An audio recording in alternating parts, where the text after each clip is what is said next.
Level theology, breaking it down, making the complex simple. No need to frown, bringing the wisdom from the tower to the street. Making theology enjoyable for everyone we meet. No need for big words, no need for fuss. Ground level theology for all of us. Exploring the depths, unraveling the mysteries, taking on a challenge, simplifying histories. Ground level theology, oh yeah, making sense of the concepts, loud and clear. No need to be a scholar, no need to be elite. Ground level theology, making it sweet. All right, folks, welcome back to Ground Level Theology, the podcast when we bring theology and all the good stuff that people love to talk about with all their big words to the ground level. With me, as always, is the co-host to Ground Level Theology, Dave Hoffman. Dave, welcome back. So glad to be back. Oh yeah, it's So glad. it's good to dude, season 3, I mean, we've just begun it, but I'm already like so stoked for everything that we're going to be doing, and even in our last episode, we have got a solid season here. Yeah. And we're not just hyping it up. Okay? We're just telling you Yeah. the facts. If it gets you hyped up, well, it should. But we're not hyping it up. We're just telling you like it is. It's just Oh yeah. And we it's just got exciting. and we got awesome music too. I mean, at some point, Jams. if we keep this up, we're gonna have to come out with a Ground Level Theology album, right? I can do that. I can do that. Yeah. Couple clicks and AI has got it. Yep. Oh man. Oh, well, we got a great episode today, folks. What's funny about this episode is this is something that I think I've probably thought about, and I think Dave and I have thought about this even while we were at Moody. We talked about this variously and then with other brothers and other sisters. And then even recently I keep getting questions about this, and so I thought, we should really make an episode of this. And that's Christian dating. Should we be dating? Right? Is it dating or courtship? What's the deal with that?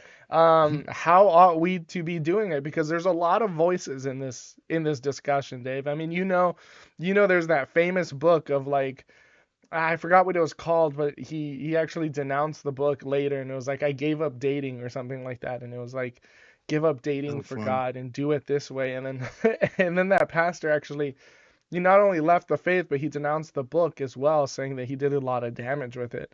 So there's a lot of voices on how you need to be doing this. And Dave and I, we've really kind of thought about this for some time. I think this podcast episode is probably about I want to say 7 years of just contemplation in the background. Just talk. Conversations over Yeah. the years that were I kind mean, of just boiling down and yeah, concentrating into an episode. It's not like we've been doing word studies and ancient scrolls, or, and all this other stuff for 7 years to finally have this podcast, but it's something that's sort of ruminated and we've pondered and mulled over the course of 7 years, and here we are, able to talk about it. Yeah. So I don't think we wondered, hey, I wonder, am I gonna have to work 7 years for Rachel and I get, stuck with Leah and then do another 7? Oh, Like man. it wasn't studies like that, be like, hey, find your Rachel. Okay. Like, Yeah. it's That'd be it's funny. not Well, like that. okay, folks. We will have this dating episode in 7 years. Well, You're supposed to have that's what one we now, said. but in fact, we're gonna do a different subject right now. Yeah. Good thing we started 7 years ago. Yeah. Okay. Like, we're good. Oh, I'm sorry. You got to do the second 7 years Yeah, for that's what I'm Rachel. saying. Sorry. I'm getting the joke now. I'm slow, Malia. Oh man. Well, the first things first, right? Because there's a whole debate on just this alone, and that's courtship or dating. Which one do we do? Now, Dave, I know you and I might differ on this a little bit. As someone who thinks, hey, we should just call it dating, do that. I'm not someone who likes the term courtship. But I believe you do like I can't remember. I think you do. I do. I like courtship because unless everyone jumps on the true definition or redefinition of dating, Yeah. I need like a new term for it. Okay. Because like I just know when I throw the dating word around, it has the modern connotation of just like, you just go on dates, you try to see the people that you like, don't like, Hmm. and there's not even necessarily a purpose Right. in the dating of like finding your true love or finding someone to spend the rest of your life with, get married, have a family, but dating itself is the purpose. That is the end. Just Yeah. to be able to have multiple partners, go out on multiple dates. And Hmm. until people, redefine dating to mean what we usually mean by courtship, I just have to I'm just going to keep using Yeah. courtship. Yeah. Like, And and that's that's and fair. that's and that's why, like, I'm not trying to be like, "Oh, the the term has some kinda, etymological" that's a fancy word, of, like, In it in has the more Hebrew, weight and courtship mean means yeah. Yeah, like, it's not like, "Oh, my" and it's not even that your relationship is more intentional or more serious just because you decide to use the term right. courtship. Either I just it really comes down to the intentionality. That's what we're really going to get into. What's the purpose of the relationship? Or like because dating that's why I'm willing even to separate them as well as two different things sometimes as well.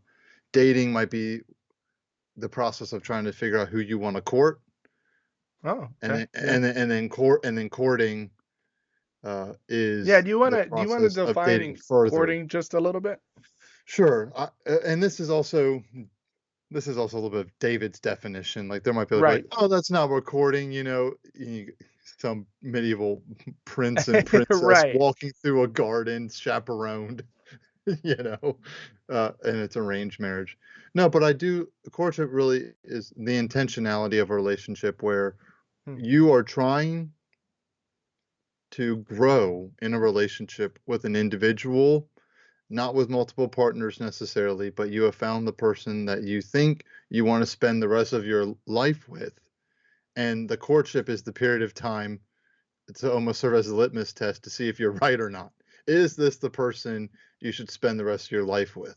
Because the longer you go courting, hopefully, yeah, you grow closer and not further apart. You find more to fall in love with, not less, Right. and you really see like, hey, this is the person, and it's intentional. You're not dating just like you're not just hanging out to hang out, Right. but for the purpose of marriage, as opposed to dating might be like, well, I don't know if I want to marry this gentleman or if I want to marry this lady. I just met her. How do I know if I want to court her? Right. And so I would say courtship comes at like dating can come before courtship. Courtship doesn't come before dating. Okay. Uh, but I So don't. If it's it's for that yeah, level of intentionality yeah, because you don't want that's the the emphasis. perpetual Okay. cycle of just Right. dating to date and never with the hope of like actually like you never stop dating. You say that because you meet your spouse, go on dates, but like the idea of like hopefully you're not just still trying to find the one, Right. or like or you have a goal of trying to find the one, I should say, Right. and not just I just don't want to be lonely. That's fair. That's Which fair. is fair. I mean, I do get that. It's not good for a man to be Yeah, I alone. mean, we both agree. We both agree on that. My only aversion to the term courtship is that whole like it has the medieval feel. Right. Um, I know some people really lean into that. I don't want to call out homeschoolers for it, but we Chivalry. do see it a lot. Yeah, it's very much that way. We're gonna go on dates, but with two or three people, right? Because this is a group and all this other stuff. And so there's a lot of of rules external to simply getting to know each other that sort of become those barriers that really become almost like, yeah, like very like here are the rules to courtship.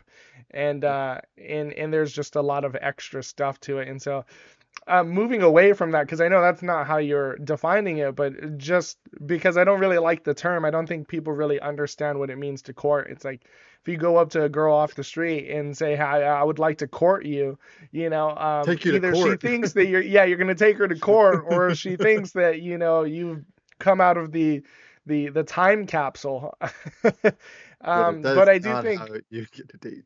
yeah, I do think the term dating is sort of the term that we have for today's day and age, which essentially is what we're trying to say. The thing that we are trying to move away from is what the world has done with dating, right? And that's where you and I agree. We're probably working off the same definition, to be honest, but I still think dating is a really good word to use. Just kind of recapture it and not use it in a negative sense, because well, we want to date and we want to do it purposefully for finding our significant other, finding the person that we are going to enter into a covenant with God and spend the rest of our life or their life or whoever dies first or anything like that, spend the rest of our lives with each other, glorifying God. So I mean, I still like the term dating, and if you guys prefer courtship or dating or anything like that, uh, it's all good. It's all good. You're welcome to call it courting. You're welcome to disagree with me. You're welcome to disagree with Dave. He's the one that's always wrong on this podcast. So I'm just Or when I'm not. kidding. No, we always got to throw those Oh, little okay. jabs at each other. Oh, I But didn't even, not even phased. Just like, oh, okay. um, but yeah, no, I'm throwing myself off because No, I it's just didn't like think the of that jab. intentionality though, right? Yeah, it's It's like I don't want intentionality. courtship if it's not intentional. I don't want dating if it's not intentional. Right, Okay? And it's like it's the intentionality, the purpose behind it. And the whole courtship thing is like nothing against chaperones, I feel like. But also, if you're not right. old enough to be able to go out on an outing by yourself with self-control, you're not old enough to date. Like seriously, like Right. you need to be if you're not adult enough to be left unsupervised, Yeah. don't And, date. and that's Okay. a whole Like, thing. That is a that's a different whole story, thing. sorry. I But, mean, beyond like what we were just talking about, that's added on to all of that really complicates the whole thing, because one person's perception of courtship is going to be different from another's, which is going to yep. be one of those immediate problems. Hey, I came into the idea of courtship of getting to know each other just as friends. It seems like you're trying to turn this into a date. Boom, immediate conflict.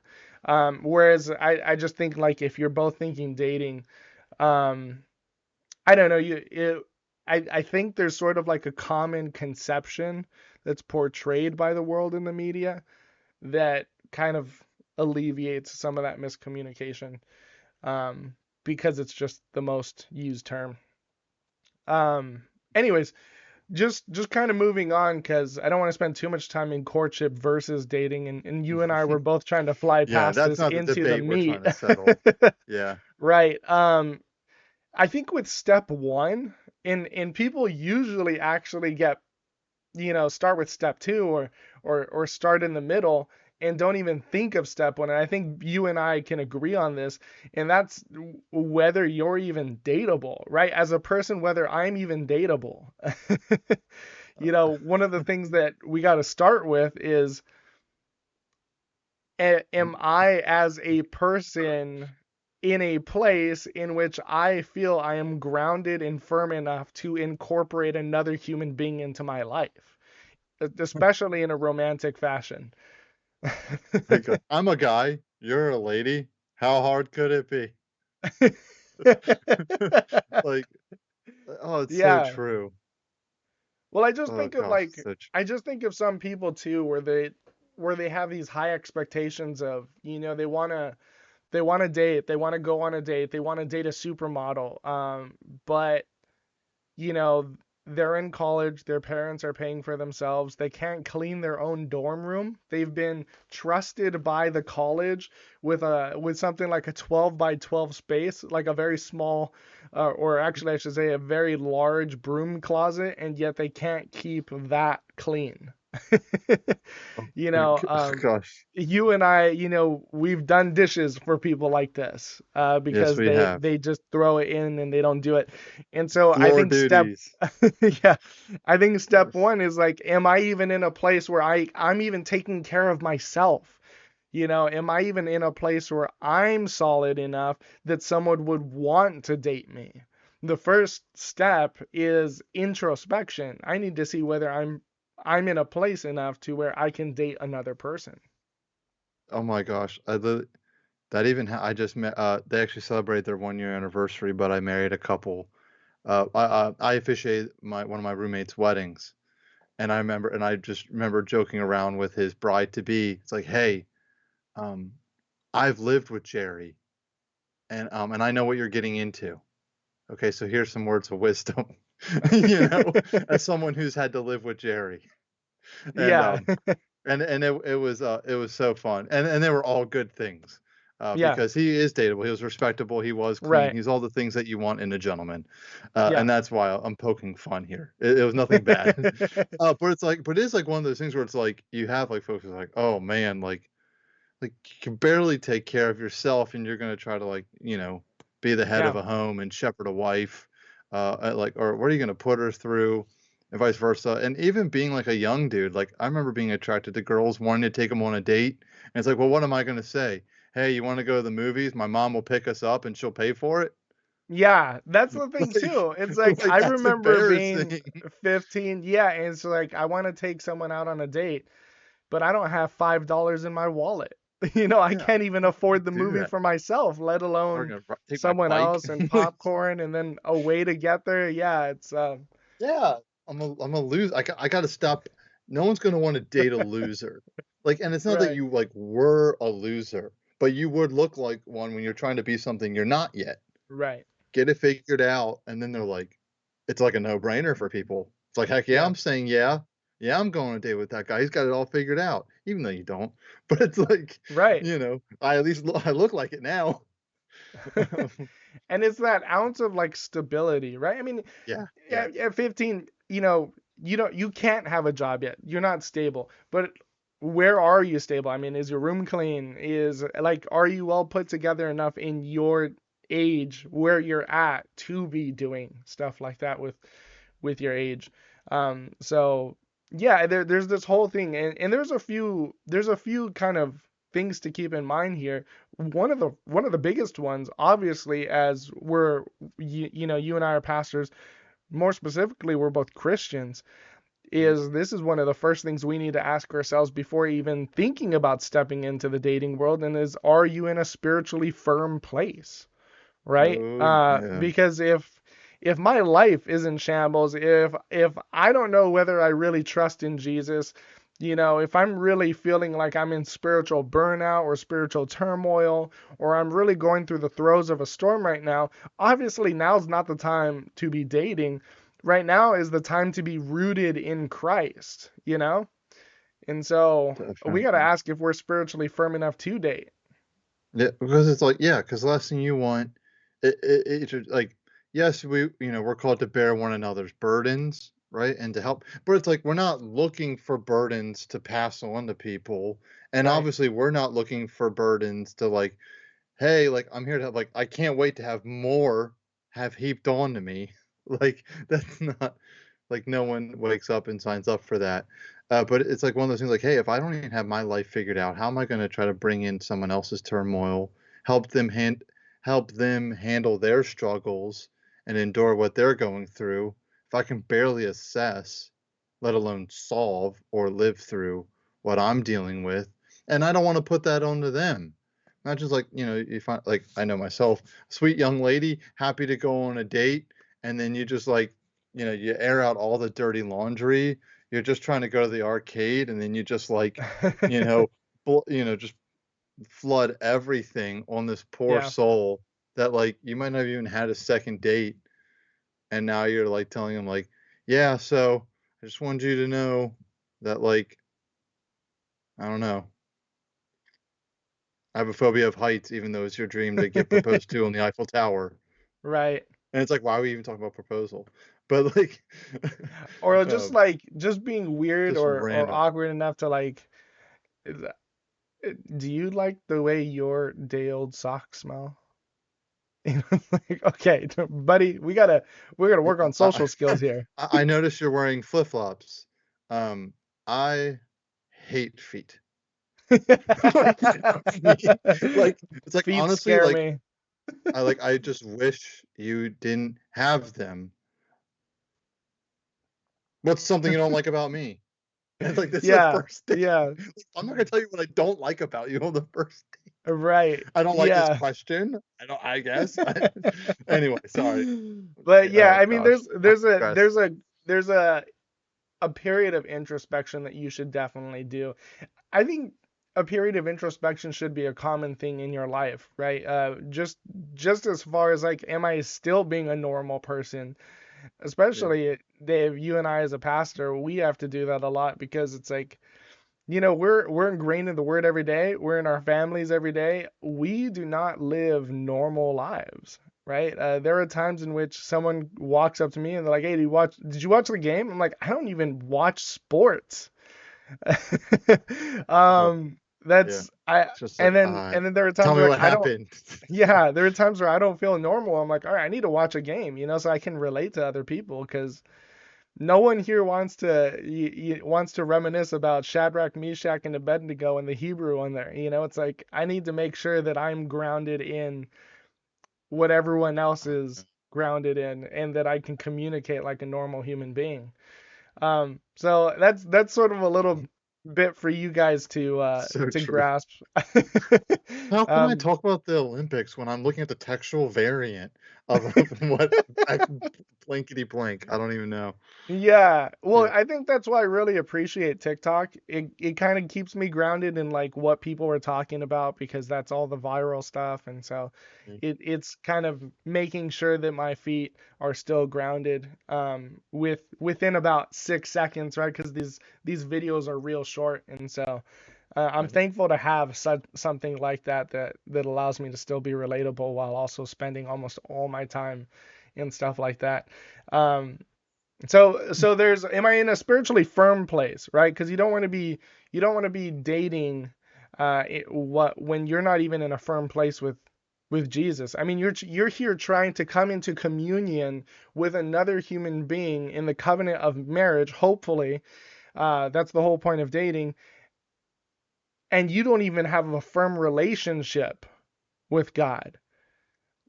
And you're here trying to do a covenant with him to bring in one other person to become one flesh. Like there's your problem right there from the start. You're not in the right place. And then the second thing, and we actually covered a few of these just now, and I'll just go through them real quick. Are you even financially stable enough to go on dates, right? We talked about that. Do you have a path to success for your life? Do you even know where you're going, right? If you're called to somewhere, do you know where you're called to? um how Oh are my you going to gosh. Yeah. support? There's sort of a future that you're trying to bring someone into here. Do not um start dating a girl when you live in Connecticut, getting ready to go to California for college like a month before you have to yeah. leave, if you can help it. I mean, not that Right, long distance doesn't work, but don't do it a month before you right, leave. exactly. So Like, just think about what you got going on. there Or are they might there be are the ones leaving too. this is true. There Yeah. are things to think about. And then in addition to that, we just talked about, are you a solid independent person yourself apart from spiritually, but definitely, there are overlapping concentric circles here. That you know are you a solid person? And as much as like, here's something that I'll say, Dave, and maybe you could piggyback off of this, but there's this phrase of like, we often say that the other person completes me, right? And Yeah. and I have a problem with this idea that someone completes me, because this sort of creates the view that your spouse, your significant other, is going to supply that which is missing in your life, right? Or what you're not doing, they're going to fulfill that void. And so you're sort of looking at another human being saying that they're the answer to all your problems.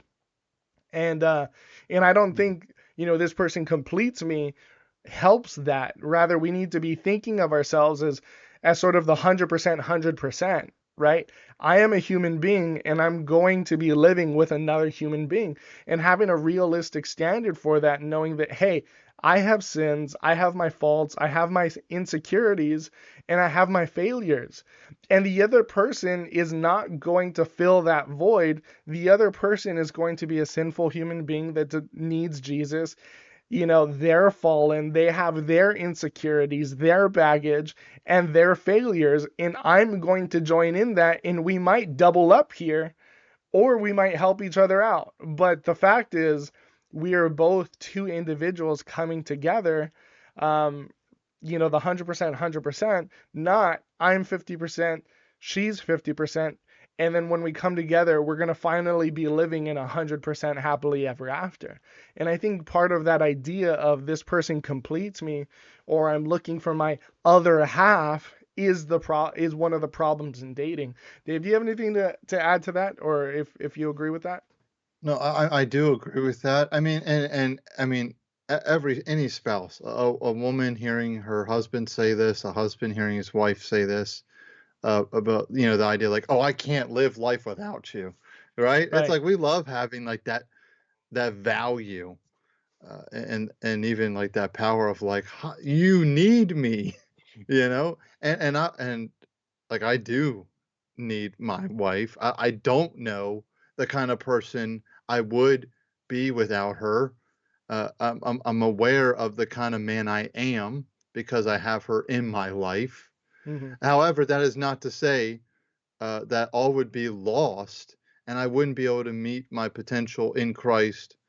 I mean, I know, all things because I have her as a wife that this is God's will. This is how I am going to accomplish my potential Yeah. in Christ and become like Jesus. I get that. But if it was God's will for me to be single, it would be wrong for me to say I can't accomplish God's will for my life and meet my full potential unless I get married. Uh, Right.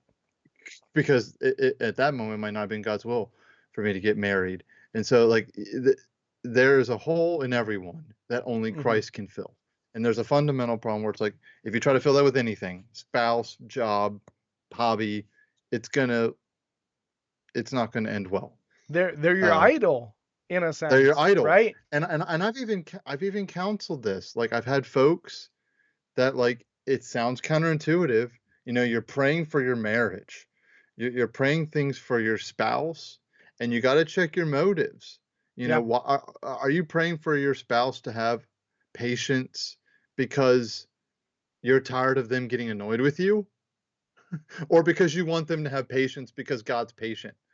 Right. And it's like the last thing God is going to do is going to give you an idol to replace him with, even if that idol is your marriage.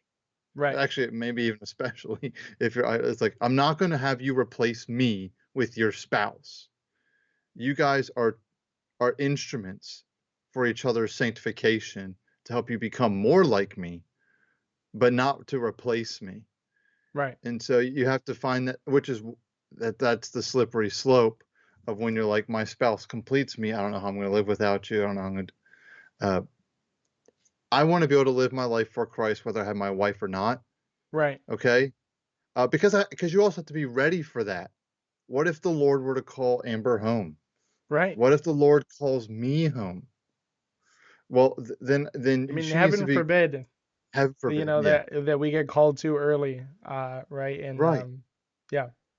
And like you need to have the Lord because even if you don't have me, you have Him. And that's not to say that there wouldn't be a hole in your life and like, great, that was my man. That Yeah. was the father of my children. I'm not going to try to pretend like, and poof, all is okay. No, no, but because I teach my children that I want my children to be able to live life without me because my Right. sons will have one day, Lord willing, they will have a life without me because they live longer than me. Okay, like that just happens.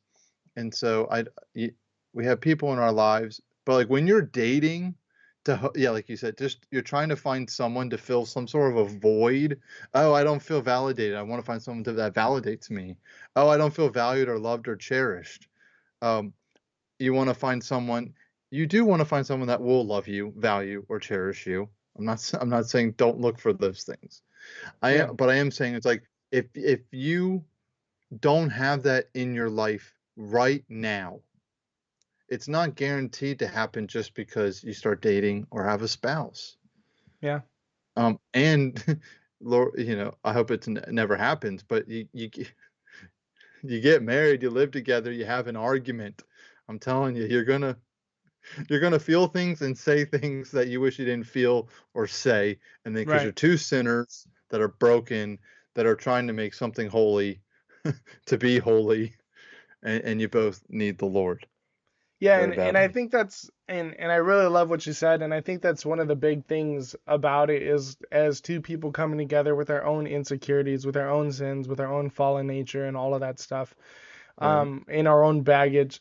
It's like we can't be looking while we're dating for the other person to solve our problems, right? And even what I was saying, I was sort of preempting this. As much as we say the other person completes me, and we say, hey, when I finally find this person, they're gonna be able to they're gonna be able to make my life really just feel like it's finally complete, right? And it's like, hold on. You were never supposed to find that completeness that you're looking for in another human being other than the incarnate God, Jesus Christ, right? And so That's if right. that's what you're looking for in your spouse, then really you've sort of started in some sense on the foundation of idolizing the person that you Right. have never even met. You need to be on the foundation, and this is why we started with you need to be in a spiritually firm place. I'm looking to find the person in which God is joining with me in my calling to be for the rest of my life, and I will enjoy them, and I will be with them, and we'll be one flesh. And I think it's only after marriage that the whole other half thing really helps, because I think it's a funny thing when I get to say, oh, my other half is over there or something, but I don't literally mean I'm 50% if she's gone. I'm 100% human with my own stuff. She's 100% human with her own stuff. Um, but we come together and we're joined together in one flesh in Jesus Christ, in God. And so we can't be looking for our spouse to be our answer. So yeah, it's sort of that like mentality that some people bring into dating. They're not happy with their lives. They're insecure. They're not in a great place, and they want someone to kind of drag them out of this place. I think some women go into dating this way of they have their insecurities.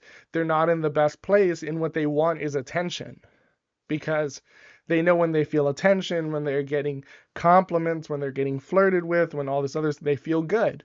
And so dating for them is sort of, um, I don't want to say like an ego thing, but it's something that it releases those dopamines for them, and so they feel good when they're dating or when they're with someone, but really that's just being in a non-stable place.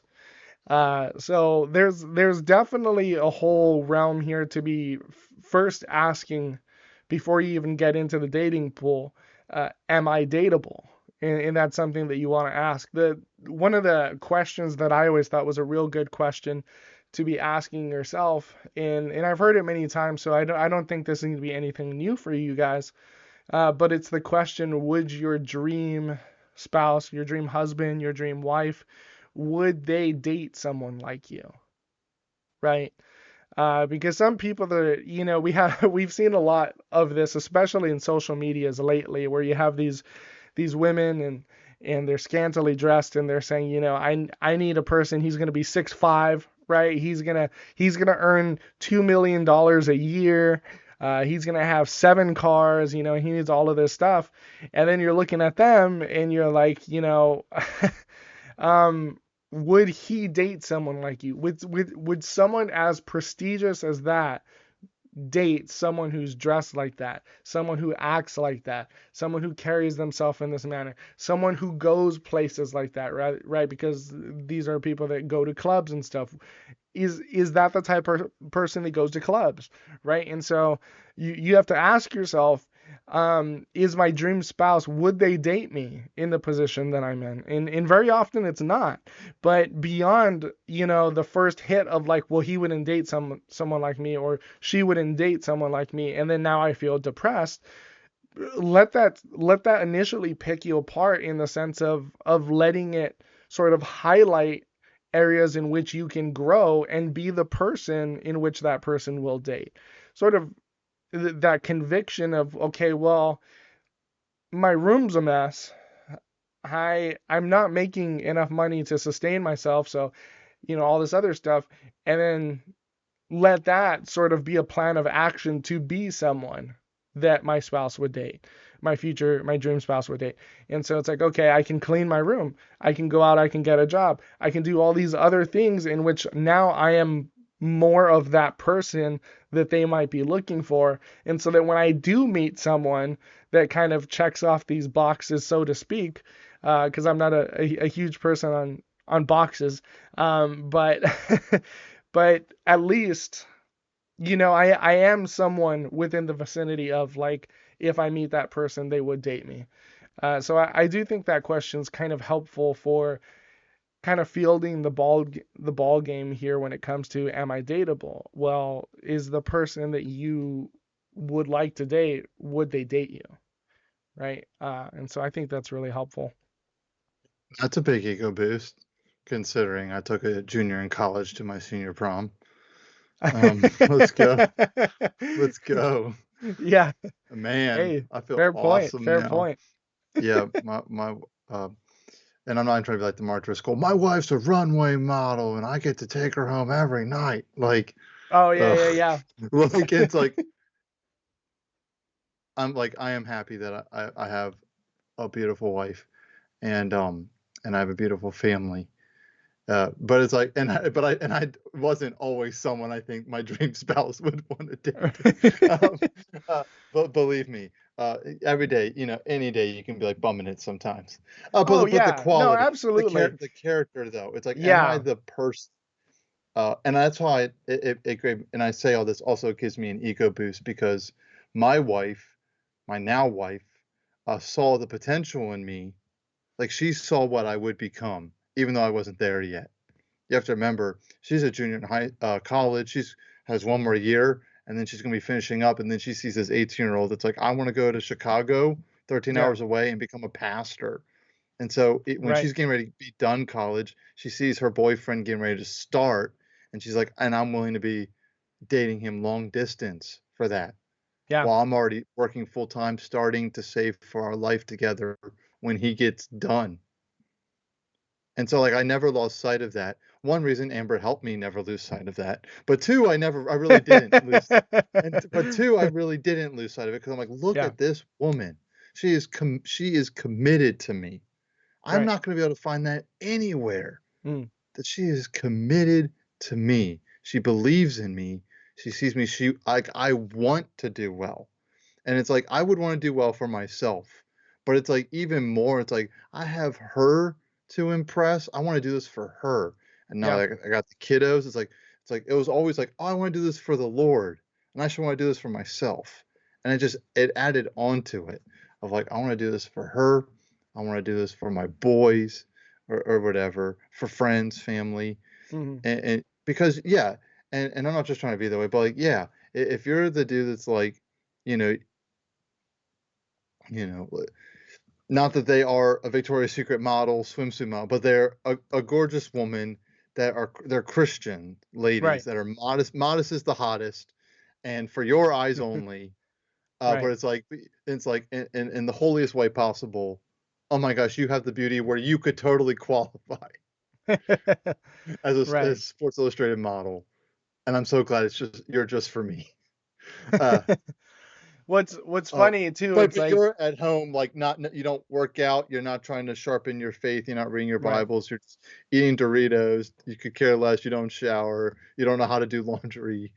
you know, just like all these little Yeah. things. It's like, oh, you know, Yeah, and part of that being you dateable, it's to get us within the realm of where we should be as within our individuals character and anyway. being. Yeah, Yeah, but but God is the best wingman when it comes to it, right? And so totally. like you and I, Yeah, we he both know is. we don't feel like where we should be.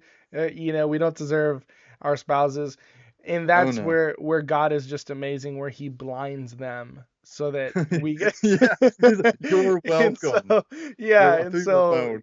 God blinds them so that they He is think that good. we're cute, right? Oh, Somehow hallelujah. they they they love our sense of humor and they think we're cute, and so that's all God. Oh, But in our building our start character small. to be dateable, that helps us. So Yeah, yeah, yeah. so Be moving dateable.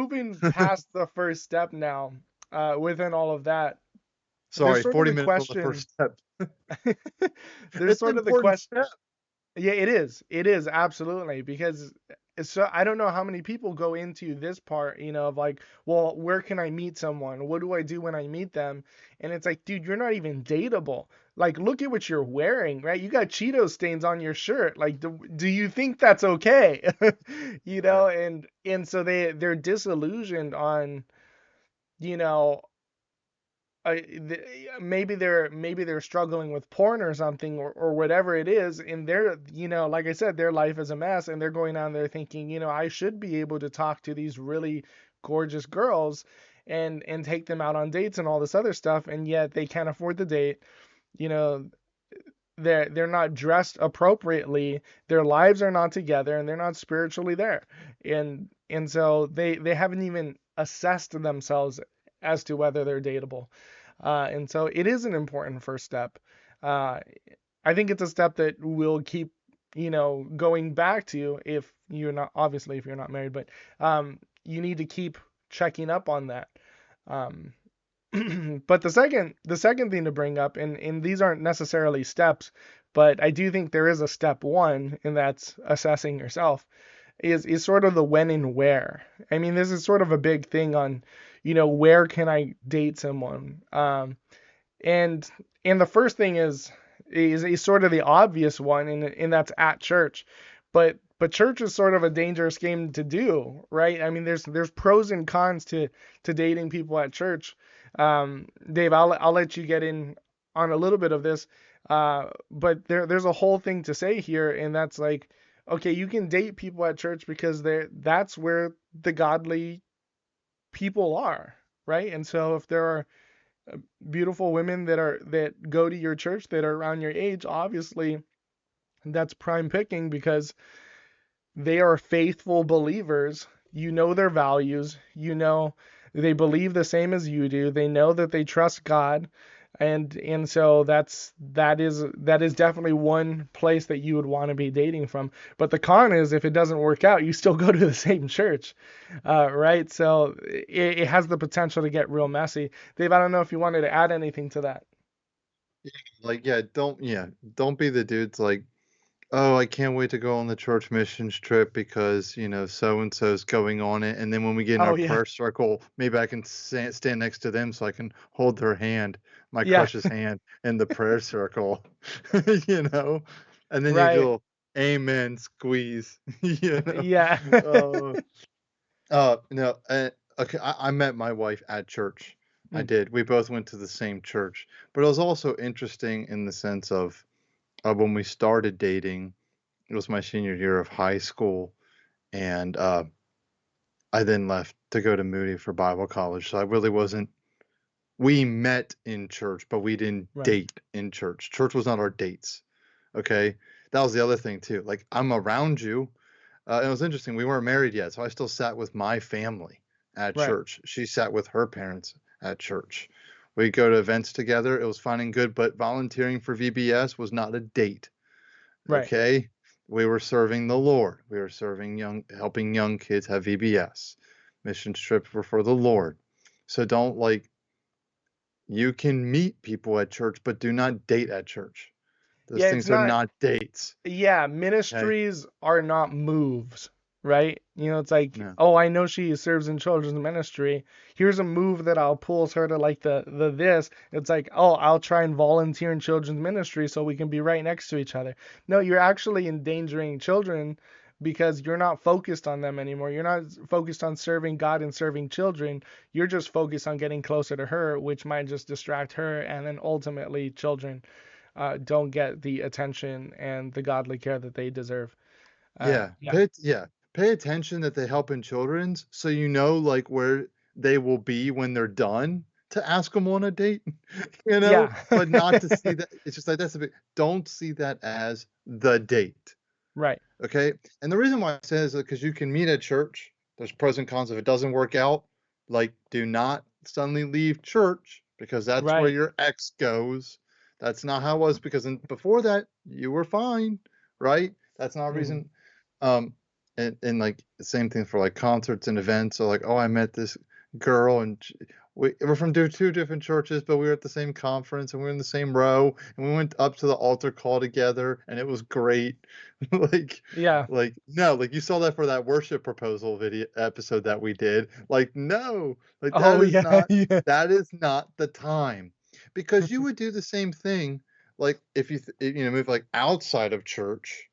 Like you don't want to see coworkers holding hands on the way to the office meeting. Right. Yeah. Okay? Maybe you or even if you work together, you go on your lunch break and like, yeah, we're gonna have lunch together. Yeah. But even if, like, they're in, like, a break room together, you can't help but feel like, "Oh, I'm just gonna eat at this table over here in the break room by Yeah. myself because I don't wanna interrupt your date."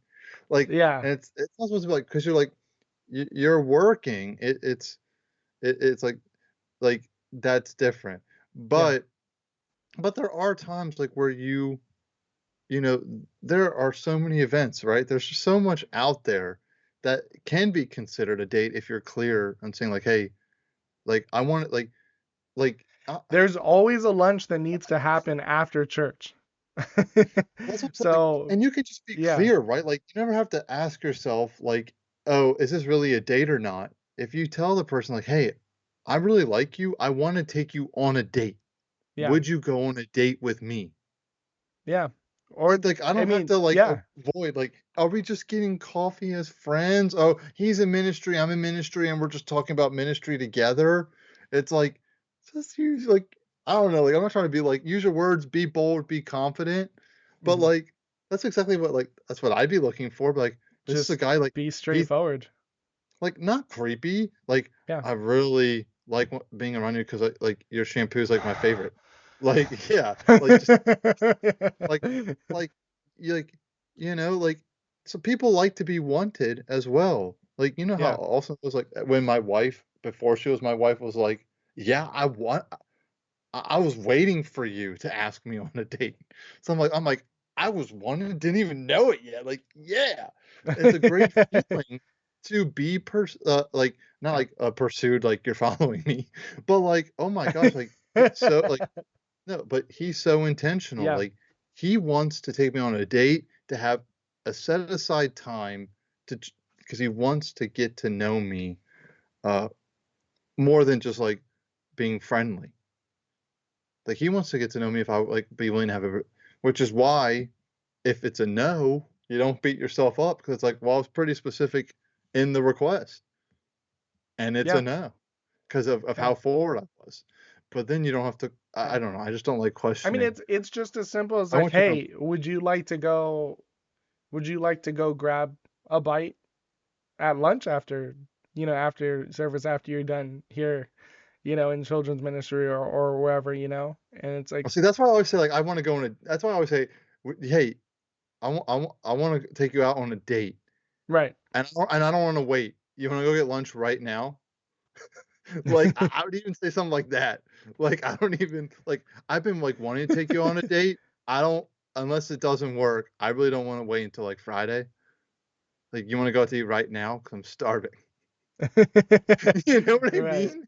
And it's like, I'm like, "I'm buying. It's a free meal if nothing else." But, Yeah. like, I'm hungry, but I Hey. don't wanna eat alone. You wanna go? Hmm. and then It like we can talk for 4 hours. Like I don't, it's a solid move. I mean, like I I don't. said, everyone needs to eat after church. It's It, lunchtime. it is, and but I'm So, saying it might not be that, but it's just right. but there's always um but it's like you learn with age as well, where it's like Yeah, don't don't do something like, oh, we're all going to the high school football game. Don't do something before, because what if the date's weird? And now right. you're canceling your plans for the rest of the night. I hope you wouldn't, but I know how life can go sometimes. Um, but Yeah. it's just, So I don't the know. There's yeah, like a there's lot. there's there's places like sort of like a little bit in the Christian way, and so like you can go to your church if your church doesn't have people to date, then that's okay. There's other churches that do, and we live in a big world, so do not despair. uh, you know, you just talked about it earlier, but like our Bible college very much carries that. Every Bible college sort of carries that Oh anticipation of you're yeah, going to meet your wife there. That makes it, in some sense, pretty toxic because everyone's looking at you like, oh, you like this, this person smiled at me. I think he likes just me. being It's like nice. we're gonna be, yeah. Just be nice. There's a whole thing there. But that is another prime place to do it, and because it's a prime place to do it, and everyone knows it, everyone is also so on edge about that too. Yeah. But then there's even like ministry events, like Christian concerts, Christian events. If you're going to conferences and stuff like that, organizations, if you're both part of an organization like Reasons to Believe or something like that, or if you're all coming together at like an ETS or something. I'm just Oh my throwing gosh, stuff. if you meet a lady at ETS, That'd be crazy. that would be crazy. Not that Yeah, there's not ladies there. I'm just saying, like, you're both gonna be like writing PhDs. yeah. But Just also saying. just like Wow. events Just in say, which Christians all gather together. I'm just thinking of like a yeah. harvest event, over here in California where everyone kind of coming from the surrounding cities comes to like Angel Stadium, and there's a big worship event and big all of that stuff. So there are places in which Christians gather together. If you're in a college place, I happen to know that because youth ministry, specifically college ministry, young adults actually is the word I'm looking for, is very difficult. A lot of churches sort of share young adults as a ministry, and so I know particularly right now, I've seen it in Virginia and even in California here. Whenever a church has young adults, it seems to kind of like a lighthouse gather a lot of young adults from other churches. And though they're not trying to just come to that church, they do take part in that because I mean they're sort of like they want to date people who have the same values and trust God, and they don't want to go to what is the outside, right? And so um, I sort of had what I felt like was a conundrum because I was, youth leader at my church, having just graduated out of seminary, and I really didn't. And here's sort of the pros and cons. You just sort of said one of the cons a little bit earlier with like if you break up, you don't want to leave the church now, but then there's sort of that awkwardness of, now you're going to church and you're trying to worship with your ex, a couple rows up or a few seats down. And there is that awkwardness, but that's part of life. Uh, Life can get awkward sometimes. It It's just doesn't mean that you awkward shouldn't anyway. participate in it. And so there is that, but I sort of didn't want to be portrayed as, hey, this is a guy, he's teaching high schoolers, but he seems to be flirting with all these girls in the congregation. And so Mm. I didn't want that to affect my ministry, even though, it would have been a good idea to, maybe try and pursue someone in the congregation. That would have been okay. And even after I said it, after I got married, the pastor's wife sort of laughed at it and said, it would have been fine. We all know that you're a single marriageable guy. And I just said, well, I just didn't want That's good to know now. gossip. But Yeah, I just didn't yeah, want gossip to go around, because I definitely know be above I know the reproach. way that yeah, I know the way that that could go. And so I sort of Mhm. checked off church from my availability of dating, and I tried to find it other Sucks. places like what we just mentioned, but a different place is the outside, and this is how the world dates a lot, from work, which is another potential place. um, People go to bars and clubs. That's not places where we go. sporting events, right? A sort of hobby places. If you're a rock climber and you go to a rock climbing gym, you might find someone there who shares your hobbies, interests, and all of that stuff. And so that's like, you can sort of start to field people that way. But one of the tricky ones here, that we did our pastors' wives episode, and so everyone knows now, dating apps.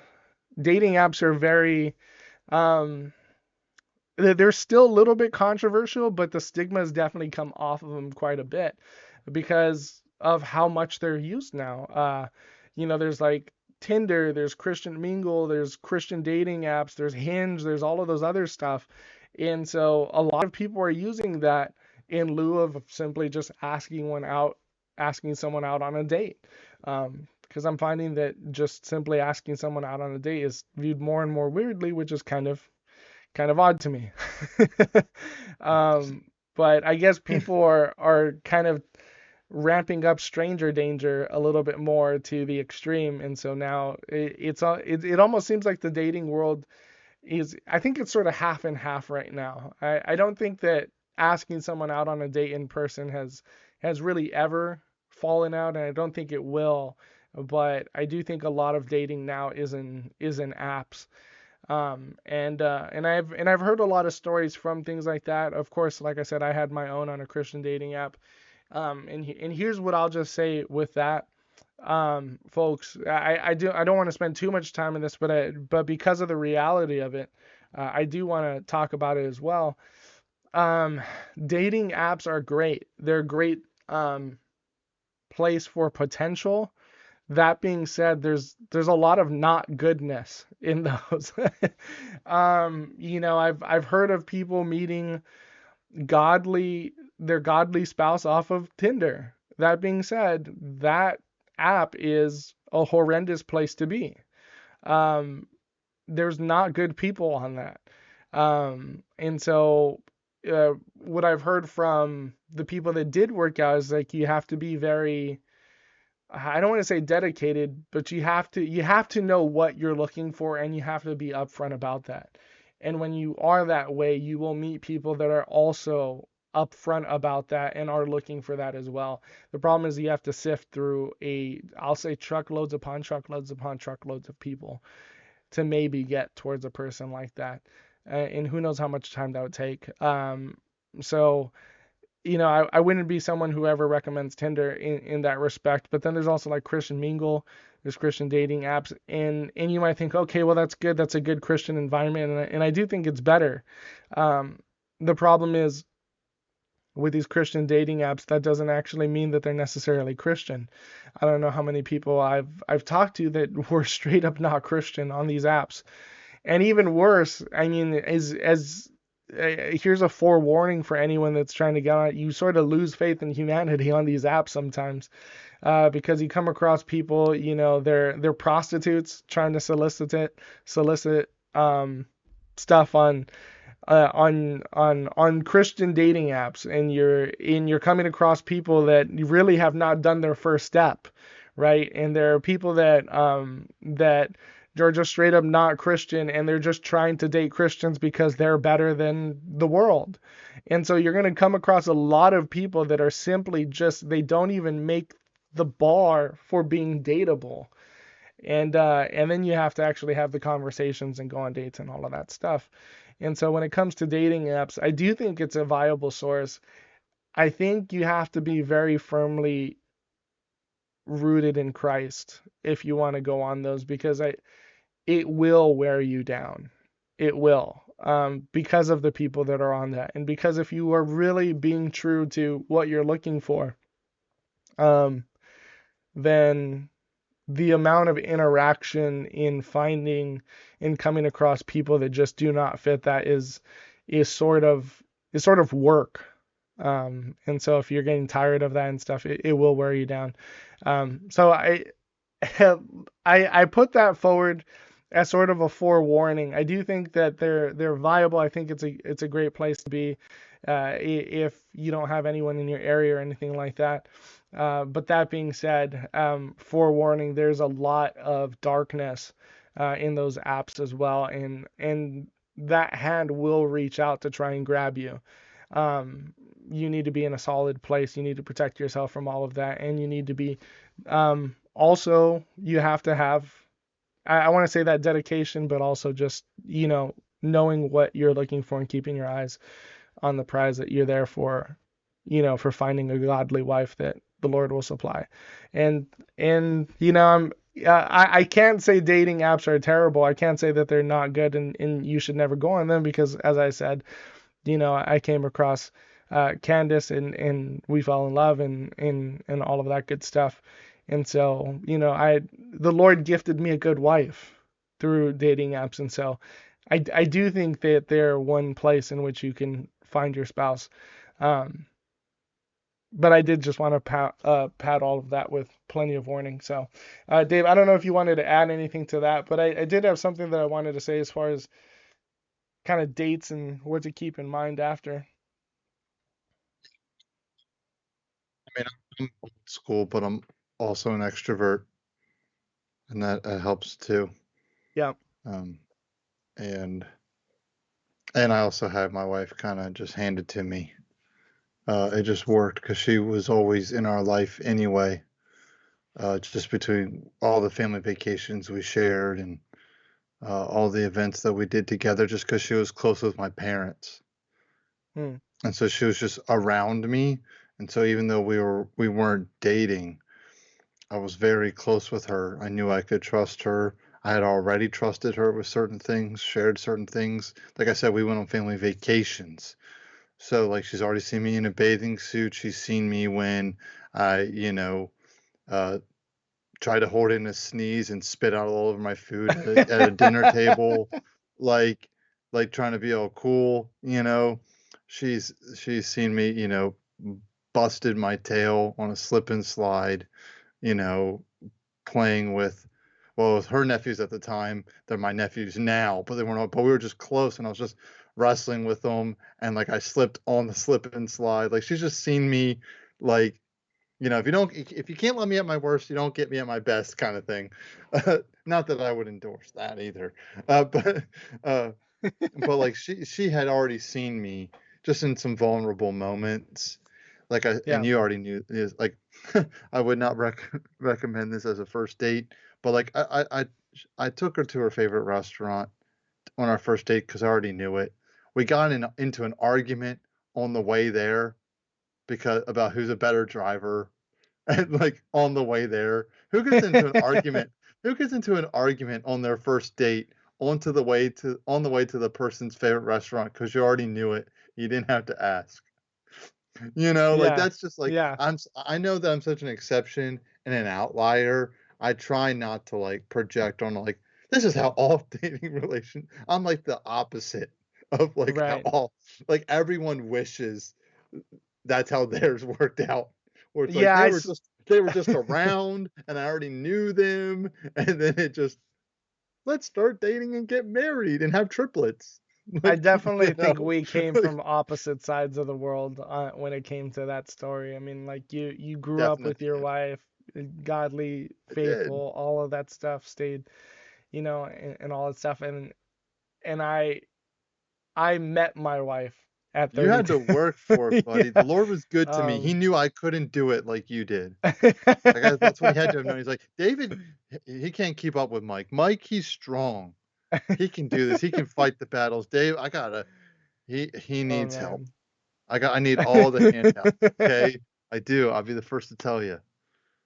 I need it. I need the softballs, okay? I need the Mm. little soft toss. So I hit a home run, It's like no, yeah, barely, yeah, with a foam bat.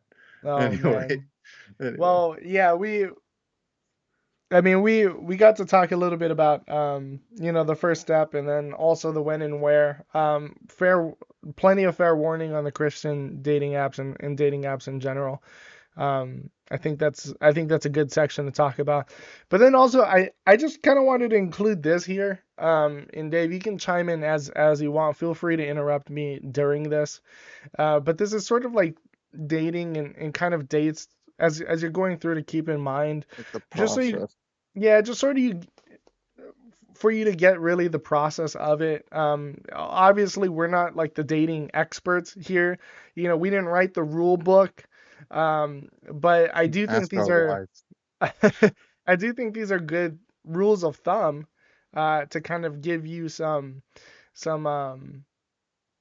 I don't know, boundaries maybe to keep in mind, or at least a playbook, so to speak, on what you're looking for date to date.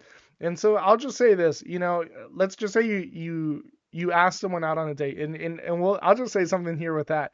Um, I've heard, I want to date someone who was first my friend. I've heard that before, and I've heard that sentiment before. It's like I want to be friends with the person before we start dating and become boyfriend and girlfriend and all that stuff. And I sort of get the idea of, I would like to come from a period of friendship into relationship. I don't understand when people use that to go from I want to go from friendship to dating to a relationship. Because you don't always get that. Um, and Dave, I'll use your story versus my story. I mean, you sort of got to be friends with Amber before you really got to date her, right? Because you were Yeah, around and her that was her enough. dream. And that Yeah, was her dream. I want to marry my best friend. Like that was her. And she did. right. But And and sort of coming from the other side of the world, right? I'm here on an app and I meet Candace. I can't say, "Hey, do you want to be friends?" Right? You can't ask someone out to be friends first, and won't you you be my sort of neighbor? like, yeah, it's like you go up to someone, at a place, and instead of saying, "Hey, I think you're cute. Can I get your number?" You're like, "Hey, I'd like to be your friend. Can I get your number?" Right? And I'm then it's Michael. like yeah, Little handshake. Hello. you've immediately friend zoned them to start, right? Which is sort of a message of I'm not interested in you.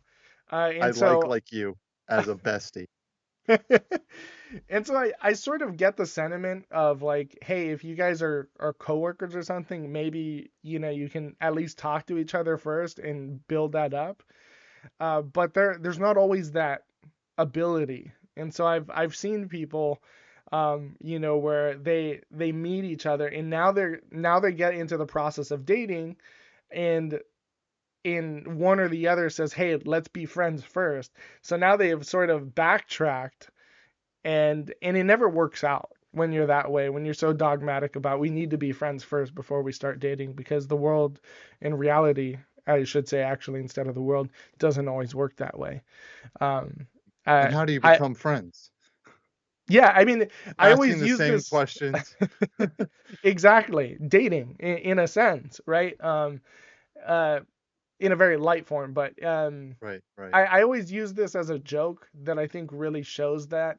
And it's like, well, let's just assume we're in the world here, right? And we're both at a bar, and I see you across the I see you across Yeah. at the bar, and I'm like, hey, you Buy me know, a drink. yeah, yeah, let me buy you a drink. Do you want to be friends, right? And it's like, no, not in this No, because then instance. I'll You got to don't. buy you one. Right. So it's like in that moment, it's like no, you want to communicate dating. Right. So there's sort of that I did want to talk about. But all right, let's just assume that we've gone through that, right? We've communicated that we would like to go on a date, and so we go on our first date. All right, here's what you're trying to do on a first date. Just get to know each other. Are you a serial all killer? Yeah, all you're trying to do is just get to know a little bit about the other person. Have some small talk, get to enjoy the other person's company, maybe enjoy their sense of humor. You get to learn a little bit. Like, what is their sense of humor? What do they Yeah. like to watch? What do they like to do? What are their hobbies like? Long walks Stuff on the like that. beach. Yeah, I mean, the goal is On a just to dating app, if you will. like the whole point of date one is not to like try and get as deep as you can in as little time as you can. The goal of date one is to just try and figure out if you even like being around each other, right? Like I mean if you go on a date and the first thing that happens is you find out that you hate the other person's sense of humor, and humor carries so much of our lives, Oh that's yeah. not going to work out, right? And so you find very quickly that you find the other person insufferable. Praise God that you found that out on a first date and not just, you tried to come off as someone that you're not so that this person would like you. And then date 7, when you're finally being yourself, you find out you don't actually even like being around this person. Um, so I'm date, funny, but I hate your laugh, so I stopped telling jokes. And I also yeah. have a growth that looks like Abraham Lincoln on my back. You want to see it? Like, Oh man. So yeah, it's just date number one's just trying to figure cultivate. out whether you even like being around each other. Real simple. Don't overcomplicate it. That's why like coffee dates are great. Quick lunch date, all of that stuff. Just something where small talk and conversation can happen. It's date 2, right, where you get to dive a little bit deeper. And so it's from there that you're really trying to figure out your commonalities, whether you two really fit together. You guys can start to like dive in a little bit deeper. What do you do for work? All of that other good stuff. Between date 2 and 3, you guys are just trying kind of diving in deeper. And it's actually there. I think date 3, maybe date 2 even, you can start probing the deeper questions, right? I mean, it really depends on the mindset of both of you. If you guys are really here to, um, find a spouse, um, you might be fielding these questions as early as date 1. It's a little bit quick, but like I said, it all depends on your intentions. If you guys are very upfront and saying, "Hey, I'm here to find a wife or a husband," these deeper probing questions might start on date 1, right? Because you're not here to waste time. You really just want to know whether you like each other and whether it's going to go anywhere. And so you can find these red flags, so to speak, a lot earlier on and not have to go through date 2 or 3. Um, but I like with date 1, I like to keep that light, and then date 2 and 3, you can start diving in deeper with all this stuff. I mean, by date 3, you really have to be probing these questions here, and That's and when the we'll world go, starts hooking up. yeah, Day 3, that's when the world they start hooking up. yeah, Like it's their date, you know. It's like now time to give you myself. It's like so I yeah, think you can at least ask questions as a Christian. right, Like, exactly. don't give yourself wait until you're married. But like I think you could be like, so yeah, really, do you have a good relationship with your parents? Maybe I could meet them. you know? Right. Like yeah. So, and I'm just gonna assume you guys continue to go on dates after this. You're trying to probe, get the deeper questions, and we're gonna go over some of those, what those deeper questions are. But just kind of moving past the whole date 1, date 2, date 3 thing and like sequential dating, I sort of have this time where like, okay, after that, now you're just going to be asking questions, continue to get to know each other more, continue to get to all of that, and that's what you're going to do for the rest of the time. But I do have this sort of period that I've called the extended period of time, or the 1 year, which is what I did with my now wife. um, I knew that I wanted to marry her pretty early on. I'll say after like maybe a couple months of dating her, I really got to see that she was amazing. In fact, she even came alongside me in ministry, which was really the first person I had really felt that with, and she really connected so well. I really knew the Lord was bringing her into my life, and that she was definitely the person. That being said, I didn't pop the question immediately. I waited 1 year. I gave it 1 year from that moment, because of this. And here's that extended period of time that I'll say, and that's what you want to do is see the other person and how they weather life. That's what you're looking after here. You kind of want the glitter of dating in that honeymoon period, so to speak. You want all that glitter to fall off. Um, because when we come to date, we often present our best selves, right? This extended period of time, this I'm calling the 1 year, which is what I did, was really to see what happens when the person's no longer trying, or when they forget to try, right? And they start acting like themselves. What you're really trying to do is you're waiting out their ability to fake being likable. And so you're really starting to look at them and observe them to assess them a little bit. You're going to be asking these questions. Are they short tempered? right? Because they can fake being, nice and all this other stuff, but maybe after a year they're very comfortable with you now. Are they yelling at the waiter? Because they're not fast enough or something like that. How do they treat the wait staff? Are they treating them poorly? How are they treating people in general? Are they criticizing? Are they gossiping? Are they doing all this other stuff? How do they act when life struggles come, when their dog dies or a loved one dies? Do they just crumble into irreversible depression, right? And no matter what you do, they can't drag themselves out of it. Do they turn to alcohol? Do they lash out at others around them? How do they treat their parents? How do they treat people that they supposedly value? How do they weather the storms? Especially as a Christian, do they weather it by turning to Christ, by trusting on Him, by, mourning in seasons of mourning, right? Because just because, someone dies and you're like, oh, they really kind of fell apart, that's okay.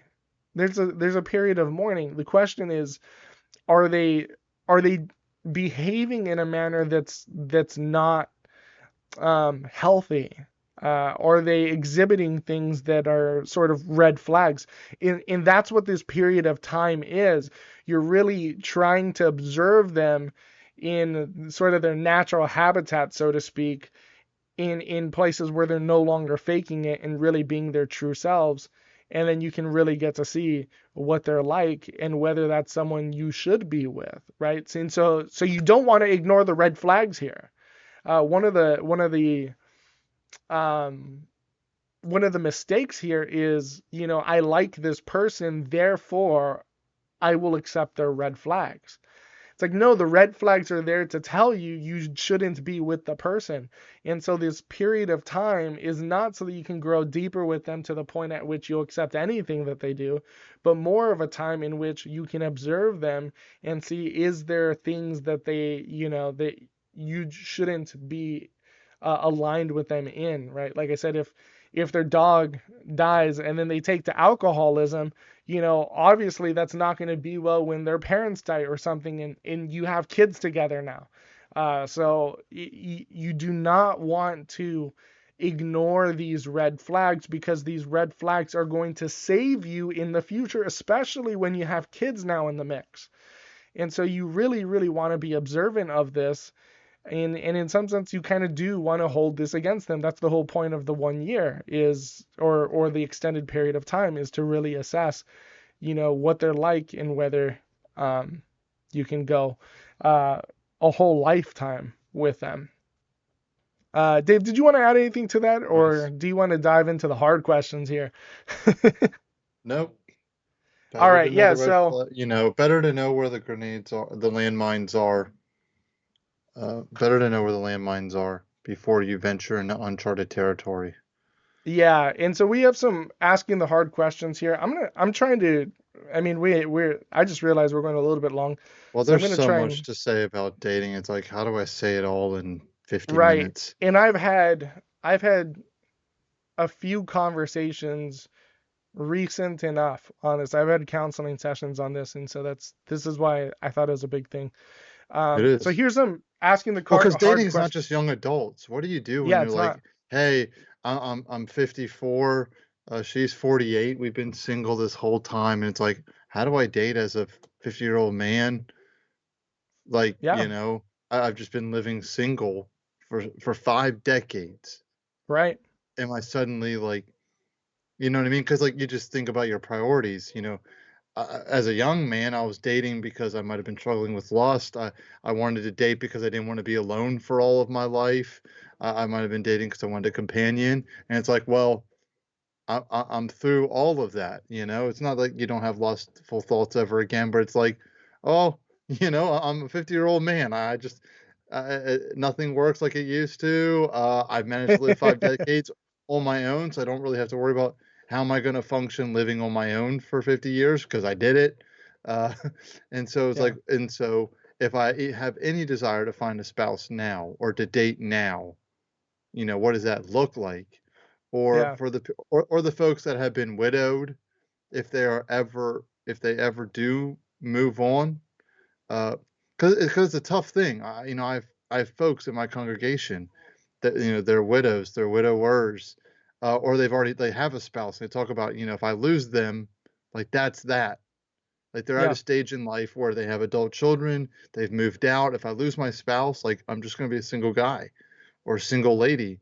But me and Amber have had conversations about like, as it can sound morbid to the average person, but like, yeah, like what if something happened to me? It's like, of course you have my approval to move on. Don't move on too quickly. I want you to kind of miss me, you know? But like Right. at the same time, like I know, like I want my sons to have like a father figure to look up to, a Yeah. stepfather, someone to raise them in the admonition of the Lord, just like I would, but in my absence. Right. And yes, if Amber wanted to stay single, she would have my dad and my brother and our brother-in-law and like and other pastors, like godly men around. Right. But like I know like how hard it would be for her to try to take care of 3 kids on her own without significant help from other people. Uh, I'm not perfect, but I'd like to, like I know, and because it's been shown me that a hole would be left behind Yeah. if I got taken home. And Amber's very clear about this. If anything happens to her, I know my second wife is not going to be nearly as beautiful and awesome as Amber. I already know that. And I'm not going to beat that. Yeah. But and the comparison game would Blink kill it. But twice if you have a gun yeah, pointed at you.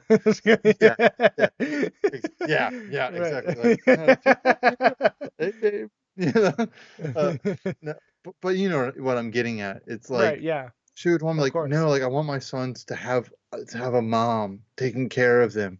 And that's why I always try to like have memories and pictures. Like, do I have enough memories and pictures to share with my sons if something happened with Amber, Right. you know. But I say all that uh, because like these are things to think through. Like we Yeah. often think of dating like with the teenagers or young adults, but like there are adults that have been single and they're like, I still never really learned how to date, or what does dating look like at my stage in life, Hmm. or what happens when you've been married, and not that you don't go on dates once you've been married, but something happens, and then you're thinking about trying to get back, into the dating game. Right. Uh, Yeah. and And it's like, how do I, I'm a Christian man, Christian woman. How do I navigate that? I remember interning for a church, and there was a guy. He was probably late 50s, early 60s for sure. Hmm. Um, and he was, I think he was a widower, and he'd been a widower for a while. And he just said, Mike, and these were guys that really poured into me. He was one of them for sure. And he said, Mike, he's like, I wish that there was someone I could I don't want to date to be with a girl just because I have like lust or something. Like that's not it at all. He's like, I just like the way that they smell, just like and and I understood what he meant Yeah, by that. He was yeah. trying to Like get not his thoughts creepy. out of like frustration, but it was Yeah, just like present. he didn't want to just date someone, and he didn't want to just have a wife just so he could have sex. Like it wasn't him trying to fulfill his lust. What he missed was a companionship. He Yeah, missed the fellowship of being with a significant other who cared about him and he cared about them, and they could share memories in relationships and conversations with. And that's what he was saying with that. And I was just like, oh man, that's deep. At his that's what I miss. stage in life. And so, Mm. yeah, I mean, with him, honestly, I think at that stage, I mean, there's church and all that other stuff, but to him, I would say like, dating apps might be it Yeah, for him find if someone there's to even grow a old with. shot, right? I'm already old, but I can grow more old. Meet Right. me. But there is a real reality to that, right? At a certain age, you still enjoy companionship, and so I'll never forget that when he said that to Wow. me. Yeah, Um, that's yeah, because profound. we were both sort of expressing that, um, he really just met me where I was at, but we were in different stages of life. Here I had, the rest of my 20s pretty much. Um, but he was in a later stage of life, and so um, I certainly was in a better place than he was. But yeah, I mean, there people are dating at different ages, and I mean, it's still the same thing though. Assessing whether you're dateable and all of that other stuff, it just gets a little bit harder towards the end of your life. So I did want to move on to the hard questions though that we sort of teased out earlier. I was watching with my wife because she loves things like this. It was a show called Love on a Spectrum, and it's autistic people dating. It's not to just make fun of them or anything like that. I honestly kind of like just watching them date. More specifically because they don't have a filter like we do. Their social cues are not Great. quite there, and I'm actually more impressed that they don't than wishing that they did, because they'll ask some of the most important questions that even people that are engaged have not asked. Like, do you want kids? There was one gentleman, he came, he didn't want to have kids. The other girl that he was going on a date with did want to have kids. And he had expressed that on an interview before the date. And so one of his first questions to this person before the complimentary bread even hit the table, he asked, do you want kids? And so sort of awkward because immediately the contention happened and they sort of broke off the date pretty quickly. But it was just like I was pretty impressed with that, in some sense, that like, hey, they are upfront with what they are going to essentially invest the rest of their life with, and yet we sometimes never even get to the questions. And so we need to be asking the hard questions in these later dates, especially for that year long. And so here are just some questions that we instigate in premarital counseling. Dave, I know both you and I can agree to these set of I'm an questions. instigator.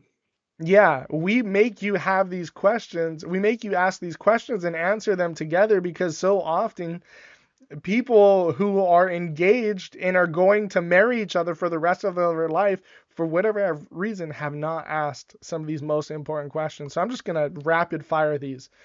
Kids, how many are you going to have? Some people just want one, some people want 17, right? 3 in 1 shot. That's what I want. Yeah, 3-in-1, Trinitarian. You Uh, don't sign up for that, okay? Like, jeez. right. But Oh, then it's also, great. like, okay, when you do have kids and they start acting up, spanking or no spanking? Like Paddle. that's a thing. Some people really do view spanking or disciplining your kids as child abuse. Do you want True. to have kids and then the moment you spank your kid, obviously lightly just for disciplining them, and all of a sudden you have the cops called on you, right? I mean, you got to ask these Yes. questions. Yeah. Um, Two, who cooks? Who cleans? Who does exactly what chores in the house? There are some guys that come into the relationship thinking that their wife is going to be their mom, and they don't do anything around the house. And I the and got their you an spouse, apron. yeah, and their spouse is coming into it thinking, I grew up in a household where my dad did all the cooking and he did barbecuing, and my mom did the dishes, and my dad did this. It was like, and all of a sudden, there's that contention because they didn't even have the conversation on who did what in the household. And guys, let me just say this, and this is probably one Everybody of the does most everything. this is probably one of the most important perspectives when you go into dating. So often, what you view marriage like is patterned after how you grew up. And your significant other did not grow up in the same household as you. So these fundamental things that you think marriage is like are not actually common and shared across. So you're going to have these conversations, and that's what these questions are fielding. Who cooks, who cleans, who does all of that? Extended family, being defined as anyone not in the married couple, that is the groom and the bride. How involved are they? How involved are they in your daily lives? How involved are they in raising kids? There are some people in which they are so tight-knit with their immediate family that when you have kids, they get incorporated into this body. And so it's like, you know, you might be coming as a husband from a family in which you walked out the door and came back around 1 a.m., right, in the nighttime, and your parents didn't bat an eye, right? You didn't have a tight knit family. And so that's going to be a big problem when all of a sudden you're like, hey, I wanted to have a family with you, and yet we're always over at your parents' house. They're asking me everything. They are like clamping down in my life, and we're supposed to be together as one. We're supposed to be people that have left our father and mother. And so now that's a big contention thing because you didn't have this conversation. What are you guys doing for the holidays? This is part of that. Are you going to the wife's family for Christmas? Are you going to the husband's family for Thanksgiving? Both? Are you going to try and do both, right? One early, one later? Neither? Are you going to have your own and invite everyone over? Where will you guys live after the marriage? You're not supposed to be living with each other before you're married. Where are you going to live after you're married? Are you going to go to his apartment or is he going to go to yours? Or are you going to come together and, try and purchase a house? Are you going to move to a different state? Like what is the situation going to be? Um, what's each other's financial situation, right? You got to really try and figure out your guys' finances. Is someone in debt? Is someone, are they making good money? Are you going to join accounts after you're married? These are questions. Um, this is probably the most awkward one. Sex. How many times are you going to have sex a week? Give a number. The funniest thing, and I think you and I can both agree to this, Dave, is, when you ask this question to someone you're premarital counseling, right? And you can say, all right, let's talk about sex. I know it's a little bit awkward, but how often are you guys going to have sex a week? And both of them are like, oh, they look at each other, they laugh and like, we're looking at having sex very often. Like, all right, that's great. That's great to hear. The Lord's going to bless that, all of that good stuff. All right, so just give me a number, right? And I'll just have both of you say it on three. 1, 2, 3, 2, 14. Like, My gosh.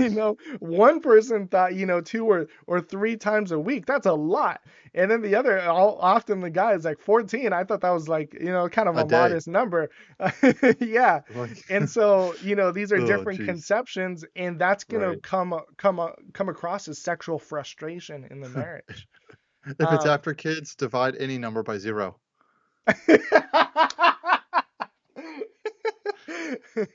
yeah, so That's a that's joke. that's a It's a real joke, thing. but um, and then so that's something you need to ask too. And then one of the important things is if you do go to different churches, whose church do you go to after marriage? Right? That's something as well. If you're called into ministry, are your callings aligned? So yep. these are all hard questions you gotta be asking.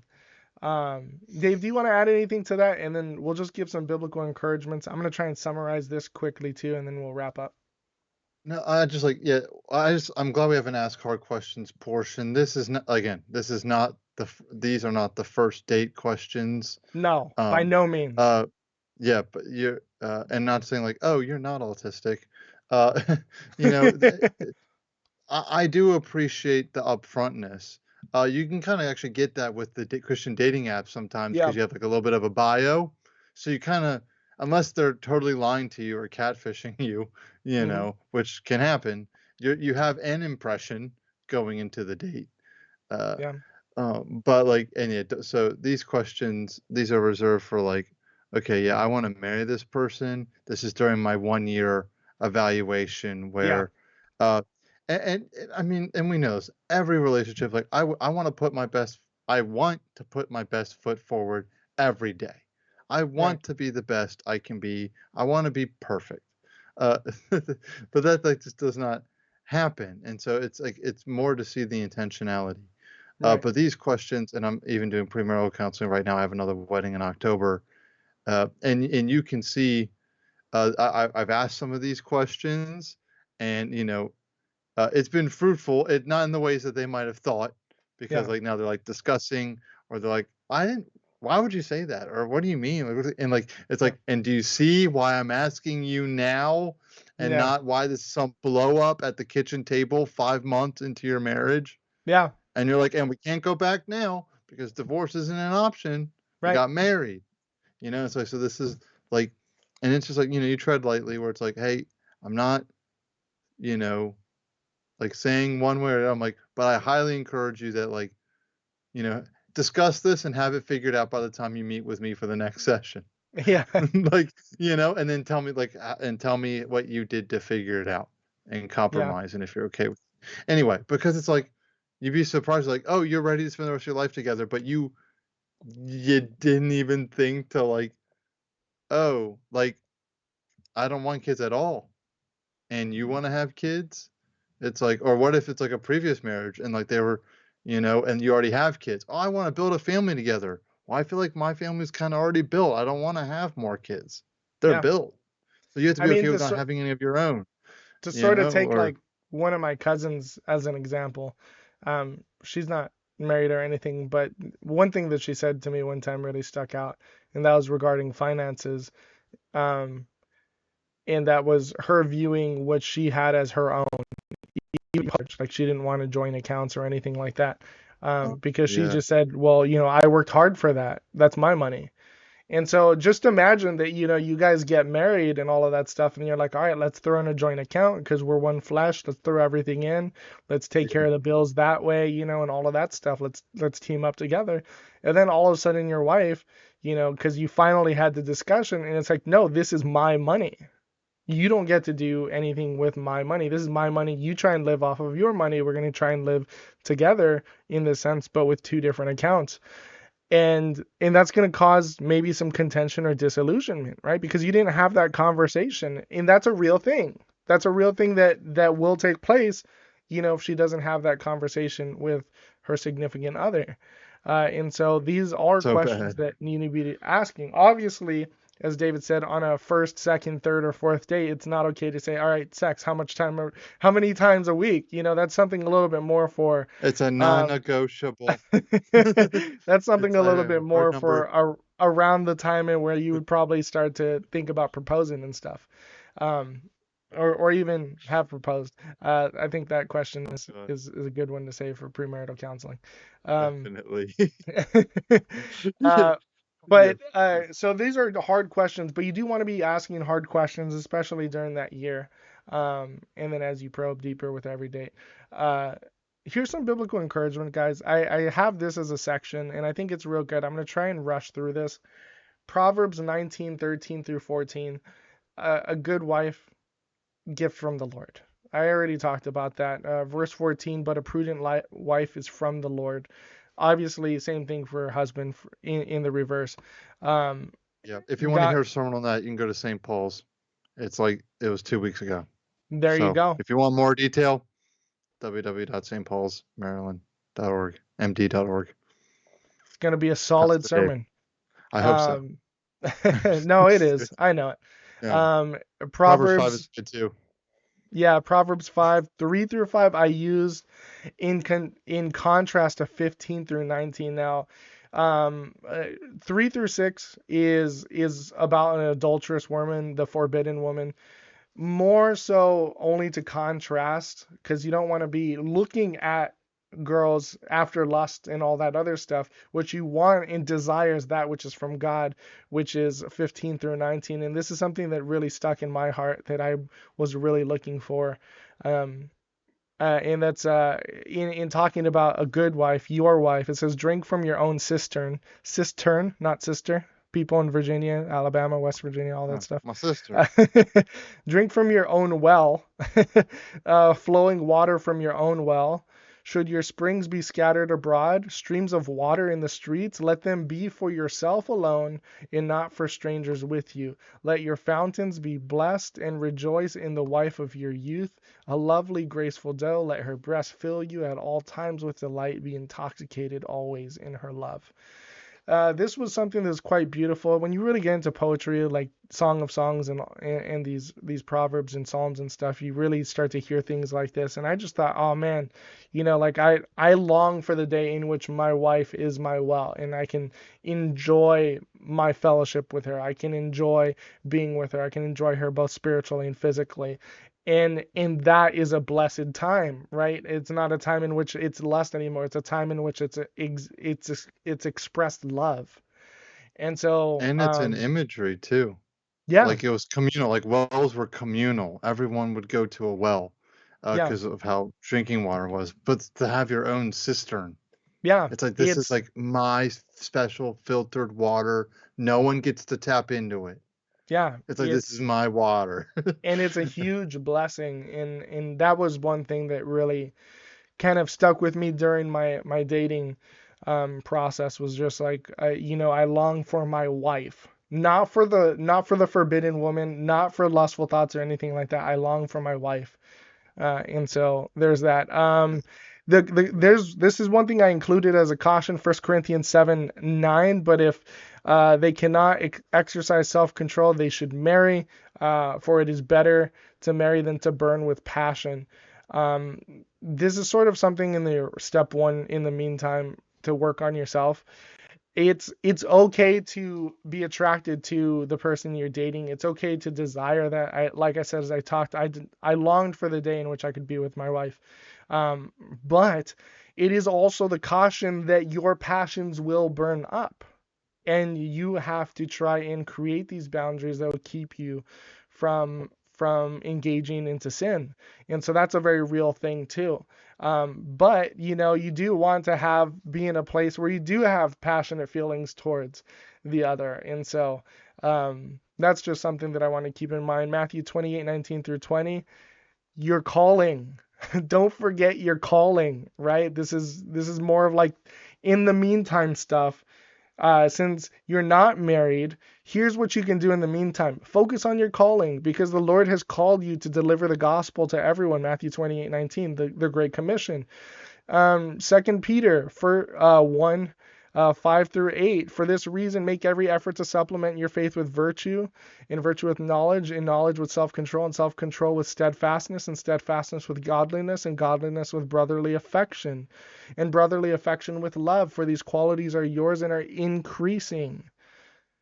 They keep you from being ineffective and unfruitful in knowledge of our Lord Jesus Christ. And so you can be growing, and you should be growing in Christ in the meantime, while you are waiting to come across your wife, or the Lord to bring your wife to you, however you want to phrase that. But yeah, you should be growing in your walk with Christ in the meantime. Don't be so focused on dating that you're not even progressing in what the Lord has for you. And so those are two things that I wanted to leave with our viewers, is sort of biblical grounds, or biblical passages to keep in mind. It's a good thing. The Lord has a plan. He's going to bring someone into your life. Obviously, you need to go out and till the ground as well. Go date, do all of that stuff. But also don't let that be your idol, and be grounded in the Lord and be focused on Him as well. Dave, do you have anything? I have one thing that I want to say with resources, but do you have anything you want to add to that? Please check out the sermon because I'm just saying this, just the illustration of Proverbs 19, the idea that house and wealth are inherited from fathers. Those were legal things that you could be, guaranteed that you were going to receive a certain credit because that's just what happens. My father died, I'm next in line, I get the house, I get the wealth. It just comes to you. Okay, it's inherently yours. But there is a wife comes from the Lord. Yes. And so I'm not, you put your best foot forward, you do all your efforts, you do your due diligence, making yourself dateable, you put yourself, on the market, as they Yeah. say, make yourself available, but it's the Lord who brings you a wife. Yeah. You focus on him and he will bring you someone Right. along your side if that's what he would have. You keep your eyes open. You don't go like you lock yourself in a room and my wife will knock on my door when it's time. Like, Yeah, and yeah, that's no, just one thing that but I think is really good to talk about. I mean, you've already said it, so I'm just gonna say one quick sentence there. It's just, yeah, I don't know how many times people have said, I'm not meeting anyone. It's like, all right, well, what are you doing to meet someone? It's like, I don't. I go to work and then I go immediately home. Okay, well, what about church? I go to church and then as soon as the sermon's done, I drive straight home. It's like you're not doing anything for anyone to even see you, right? You're not putting right, yourself out on the market, and that is part of the process. You do need to be going out and putting yourself on the market. I call that tilling the ground because I'm not the one that plants the seeds or makes them grow, but I am the one that's making sure to till the ground. And so that's just prepare being your field for obedient. rain. Yeah, Yeah, prepare your field for rain. And because I also know, um, like it's just one of those things where yeah, it doesn't just happen overnight. But I do know the Lord told us, like, we're not supposed to be anxious about anything or worry about anything, that we're supposed to seek first the kingdom of heaven, seek first the kingdom of God.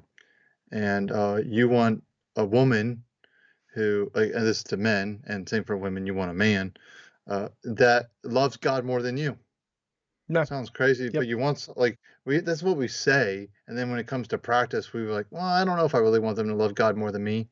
I want to be God in their life, and we got to repent of that because Yeah, I am not supposed to have the place of God in my wife's life. She's not supposed to have the place of God in my life.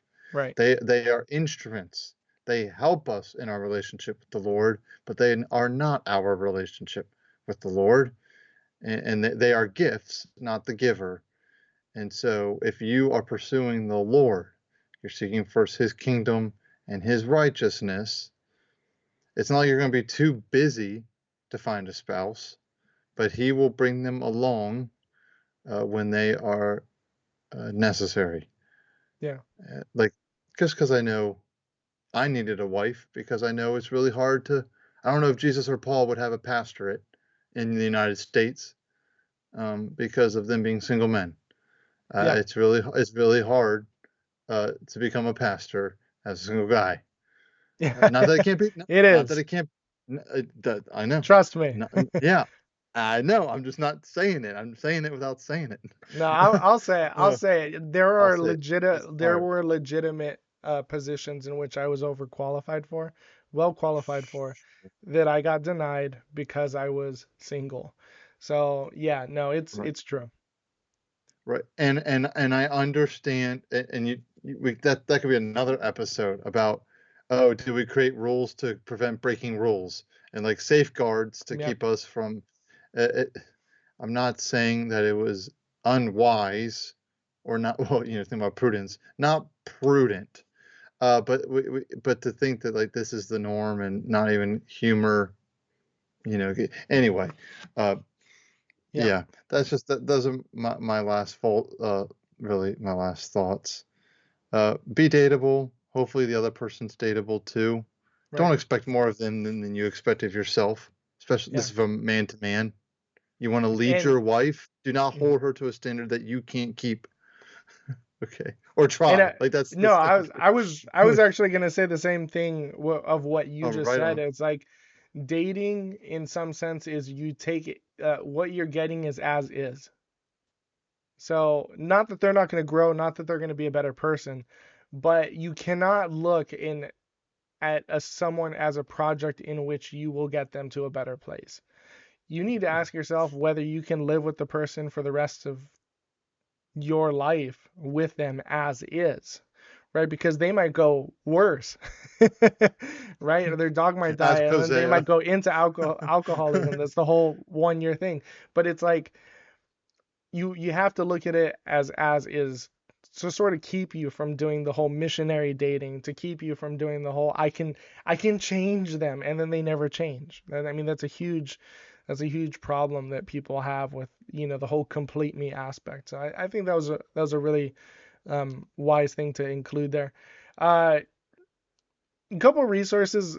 I don't really have too many resources here other than like for the step one, building yourself up. Jordan Peterson's 12 Rules for Life and his second book, 12 More Rules for Life. They're really good. I think not just for building yourself up, but even understanding communication and really driving after what you want and what to expect and interacting with other people and communicating and negotiating that. I think he does a phenomenal job. And I think that's just sage wisdom. I think Jordan Peterson's two books on the 12 rules and 12 rules more is just modern day proverbs, to be honest. Um, and not in a scriptural sense, just proverbial wisdom. So I do recommend those. And then I wish I learned from this, but I've also seen that this is not really how it's done. I learned a lot on how to be a good husband as a single man, um, because I listened to marriage ministry sermons. Um, I wish that we had marriage ministry open to both young adults and single people, widows too. I wish marriage ministry was just open to everyone, but directed towards married people. And I understand that as marriage ministry, you want to be around other married couples. But here's why I think that I wish we opened it up to sort of everyone in a sense. Um, I learned so much about miscommunication and what it's like to be in a marriage before I really got to date people, which made me understand that there were things in my life that I would not communicate properly, and communication was far bigger than I had realized.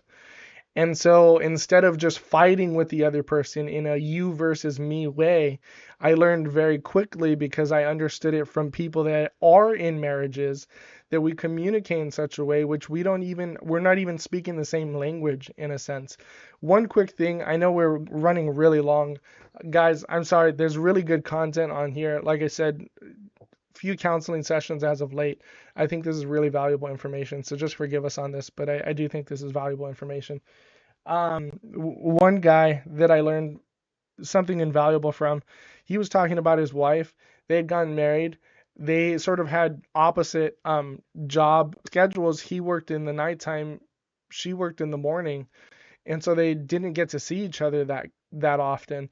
But they would spend some time in which he came back from work before she went to work, and vice versa. And there wasn't a lot of time in between. But there were times in which he didn't really say anything. He didn't like text her or anything like that. And she started to feel like the marriage was falling apart.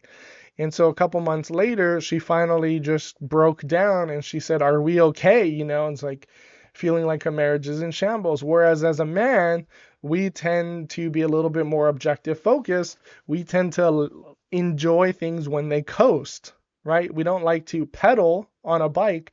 We like to not pedal and just let it coast. And so he was like, I was just thrown off because here my wife was in shambles before me. I didn't know what was going on. I thought something had happened, someone had died, and she was telling me that I wasn't talking to her and she wasn't sure whether the marriage was okay. I felt like we were gravy. I felt like we were in a groove, because we no problems were arising, and so I loved her and all of that stuff, but she felt the opposite because we didn't have that communication. And so when she finally broke down, she said that I realized I need to be spending time communicating and talking and having that fellowship with her. That's just miscommunication there. He thought he was okay. She misinterpreted the non-talking as something else. And that's just life. Neither one of them are necessarily wrong. But we can miscommunicate from being men to women, and we have to know that's true. I learned that listening to marriage ministry when I was like 20 years old or something like that. I don't even remember when I heard it, but that helped me date properly. And so I understood that miscommunication could be something that was deeply rooted, and also something in which we can talk past each other.